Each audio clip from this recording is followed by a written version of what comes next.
Well, hello guys. Today we will talk about a very underrated and the best anime, Dororo. I will first give a non-spoiler review and then a spoiler review. So let's start with the non-spoiler review. Well, if you have watched my previous video, you already know what I am going to say. In this series, a father gives his newborn child to a devil as a sacrifice in return for progress and prosperity for his village. We follow the journey of this kid, Hakyamaru, who seeks revenge against his father. Throughout this journey, we encounter many different stories with various characters, and each story carries different messages. This series explores themes such as the horrors of war, revenge, not becoming like the evil you are fighting, found family, morality, temptation, and many more. I didn't know that Berserk is very much inspired by this series. It shares the same themes, philosophies, and a similar story. So if you haven't watched this series, go and watch it. Now let's come to the spoiler review. Dororo asks a question. Is it okay to sacrifice one person in order to make the lives of hundreds better? As the series goes on, we experience many stories. And in each story, we see people who have sacrificed something in order to improve their own lives, their families' lives, or the lives of their village. The same is true for our main storyline where the father of our main character sacrifices his child for the prosperity of the village. And this represents how people in real life would commit crimes and hurt or harm others in order to progress in their lives. The good path requires a lot of struggle and emotional strength, which is represented through the heroes of the series like Hakyamaru, Dororo, and Dororo's mom and dad, who struggled throughout the series.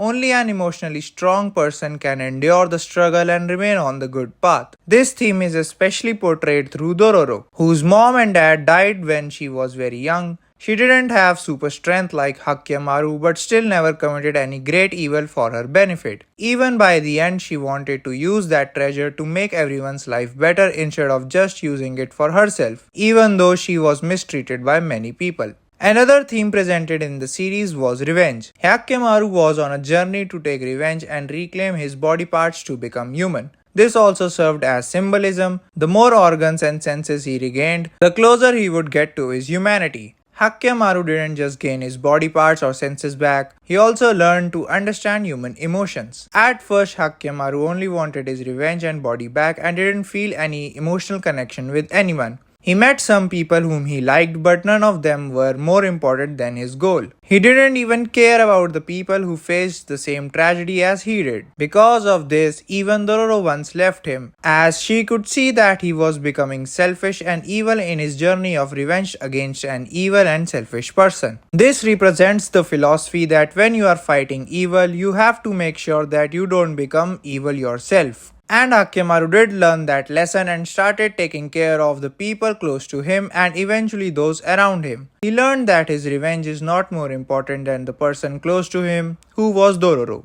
Now this series was perfect until its ending. Its ending was bad, not AOT level bad, but still bad. In the end, we saw Hakyamaru's mother, brother and uncle dying, even though they could have just escaped through the tunnel with him. Their injuries weren't fatal. Then we come to this annoying message which is shown in many series, but it's wrong. Killing the guy who made your life or many people's life hell is not wrong. Killing absolute evil is not wrong. This series showed that Hakyamaru killing his father who had destroyed his life would make him a monster, and that's why he left him alive. This made the ending so unsatisfying with a bad message. What makes it even worse is that his father showed no remorse and said that he would do it again, which means that another innocent life could be in danger. Additionally, they just separated Hakyamaru and Dororo for no reason. A better ending would be his mother, brother and uncle getting out alive. Then Hakyamaru kills his father and finally gets his revenge. His brother becomes king and is a better ruler than his father by not sacrificing anyone. Hakyamaru and Dororo then go on a journey to retrieve that treasure in order to help the kingdom in a more ethical and better way. This would have been a much better ending, but still putting that aside, this series is one of the best of all time and is my second favorite series of all time. So tell me your thoughts about the show and your favorite character from the show in the comments.